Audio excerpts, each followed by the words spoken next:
સુરતમાં પ્રથમ વરસાદે જ મહાનગરપાલિકાની પ્રી મોન્સૂન કામગીરીના દાવાઓ સામે અનેક સવાલો ઉભા કર્યા છે। અનેક વિસ્તારોમાં પાણી ભરાતા ખાડીપુર જેવી સ્થિતિ સર્જાઈ। હવે પાણી ઓસર્યા બાદ મહાનગરપાલિકા ડ્રેનેજ અને વરસાદી ગટરોની સફાઈમાં લાગી છે, જેને લઈને સ્થાનિકોમાં ભારે રોષ છે। સુરતમાં પ્રથમ વરસાદે મહાનગરપાલિકાની પ્રી મોન્સૂન કામગીરીની અસરકારકતા અંગે ચર્ચા જગાવી। શહેરના અનેક વિસ્તારોમાં પાણી ભરાતા ખાડીપુર જેવી સ્થિતિ સર્જાઈ, જેના કારણે રહેણાંક વિસ્તારો અને બજારોમાં જનજીવન પ્રભાવિત થયું। સ્થાનિકોએ આક્ષેપ કર્યો છે કે પ્રી મોન્સૂન કામગીરી પાછળ કરોડો રૂપિયાનો ખર્ચ કરવામાં આવ્યાનો દાવો થયો છે, છતાં પ્રથમ વરસાદમાં શહેરમાં પાણી ગરકાવ થઈ ગયું।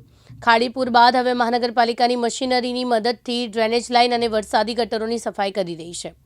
લોકોનું કહેવું છે કે કામગીરી વરસાદ પહેલા કરવામાં આવી હોત તો અનેક વિસ્તારોમાં પાણી ભરાવાની સ્થિતિ ટાળી શકાઈ હોત। પાણી ઘૂસતા અનેક વિસ્તારોમાં ઘર વખરીને નુકસાન થયું હોવાનું તેમજ વેપારીઓને પણ લાખો રૂપિયાનું નુકસાન થયાનો દાવો કરવામાં આવી રહ્યો છે। મારું નામ અશોક સોમાભાઈ સાને, હું નાગસેનગરમાં રહું છું।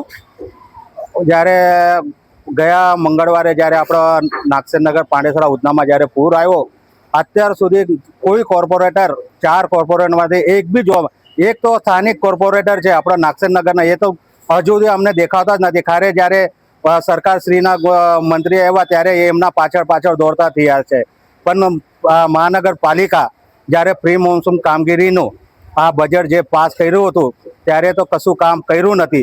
તંત્ર ઘોર નિંદ્રામાં સૂતું હતું। જ્યારે આ પૈસા જો આ ડ્રેનેજ લાઈન અત્યારે જે આ લોકો સાફ કરી રહેલા, આ જે કરોડો રૂપિયા જે પાસ કર્યા હતા ત્યારે જ આ કામગીરી થતી હતી। આપણા પાંડેસરા વિસ્તારના કોઈ ગરીબ બિચારા લાચાર માણસ અત્યારે બે ઘર નહીં થતા। જો અત્યારે આ કરોડો રૂપિયાની નુકસાની કરીને પહેલાં તો નુકસાની કરી લાગીને અત્યારે આ કરોડો રૂપિયાનું કામ કરવાની પાછા નીકળેલા છે।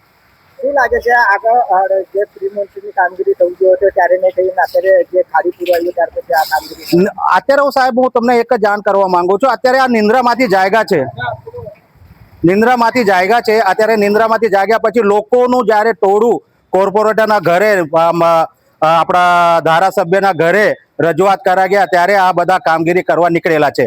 લોકો અત્યારે તમે જુઓ તો કચરામાં હજુ બી ઢગલા છે। ઘણી જગ્યા તો બિચારાના ઘરનું વખરી થઈ ગયેલું છે, ઘરમાં કોઈ ખાવા પીવા માટે રાશન નથી। 6800 આ લોકોને કવર બનાવીને આપે છે। 6800માં સાહેબ આ લોકોને કંઈ મળે છે? જે લોકોને 30 થી 40 50 હજારની નુકસાની થયેલી છે, સરકાર ખાલી એક પોચો મારવા માટે 6800 રૂપિયા સહાય આપે છે।